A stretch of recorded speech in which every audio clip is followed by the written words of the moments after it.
ஆண்டவராகிய இயேசு கிறிஸ்துவின் இனிய நாமத்தில் உங்களுக்கு என்னுடைய அன்பின் வாழ்த்துக்கள். யோவான் எழுதின சுவிசேஷம் 21 அதிகாரம் 9 அவர்கள் கரையிலே வந்து இறங்கின போது கரி நெருப்பு போட்டிருக்கிறதையும் அதன் மேல் மீன் வைத்திருக்கிறதையும் அப்பத்தையும் கண்டார்கள். பிரியமான தேவ பிள்ளைகளே, கடந்த 12 மணி நேரம் இவர்கள் அந்த கடலிலே தங்களுக்கு தெரிந்த எல்லா உத்திகளையும் உபயோகித்து ஆண்டவர் இல்லாமல் அங்கே பிரயாசப்பட்டார்கள். ஆனால் அவர்களுக்கு ஒன்றும் அகப்படவில்லை. கடந்த 3.5 வருட காலமாக இந்த தொழில் வேண்டாம் என்று சொல்லி ஆண்டவருக்கு பின்னாக சென்ற அருமையான சீஷர் கூட்டம், அநேக அற்புதங்களை பார்த்த இந்த சீஷர்கள் ஆண்டவர் கடலின் மேல் நடந்து வருவதை பார்த்து ஆச்சரியப்பட்ட இந்த சீஷர்கள் சிறு அப்பத்தையும் மீனையும் எடுத்து அதை ஸ்தோத்திரம் பண்ணி அநேக ஆயிரங்களுக்கு பங்கிட்டு கொடுத்ததை பார்த்த இந்த சீஷர்கள் உமக்காக மரிக்கவும் தயார் என்று சொன்ன பேதுரு உட்பட இந்த குழுவிலே இருக்கிறார்கள்.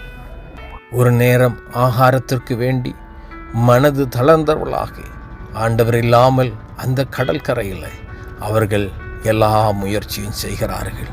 தோற்று போன ஒரு சூழ்நிலையில் அந்த சந்தர்ப்பத்தில் உயிர்த்தெழுந்த இயேசுவை அவர்கள் சந்திக்கிறார்கள்.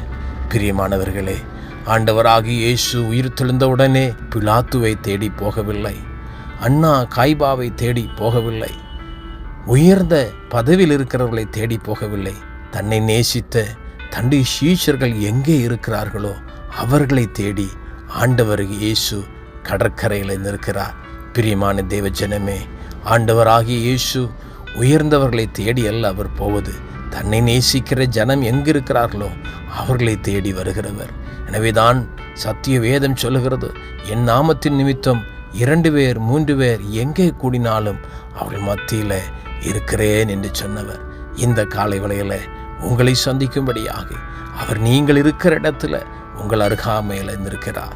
இந்த சீஷ கூட்டம் தங்களுடைய படகும் தங்களுடைய வலையும் தோற்று போய் இன்றைக்கு ஒன்றும் அகப்படுவதில்லை என்று சொல்லி வேதனையோடு கூட கடற்கரையிலே வந்த பொழுது அதோ அங்கே நெருப்பின் மேல் மீனும் அப்பமும் வைக்கப்பட்டிருக்கிறதை பார்க்கிறார்கள். இந்த காலை வேளையில் இது நமக்கு தருகிற செய்தி என்ன?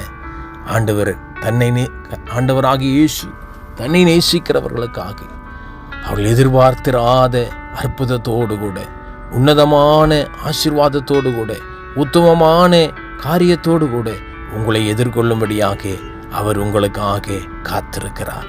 உங்களுக்கான அற்புதங்களோடு கூட உங்களை எதிர்நோக்கி காத்திருக்கிற அந்த இயேசு உங்களை ஒருபோதும் மறப்பதில்லை. நிச்சயமாக உங்களுடைய சூழ்நிலைகள் மாறும். உங்களுடைய வாழ்க்கையில் அவர் தன்னுடைய கரத்தை குறுக்கிட பண்ணுவார். நீங்கள் அற்புதங்களை காண்பீர்கள். விசுவாசித்திடுங்கள். கர்த்தர் உங்களை அதிகமாக ஆசீர்வதிப்பாராக. ஆமென், ஆமென்.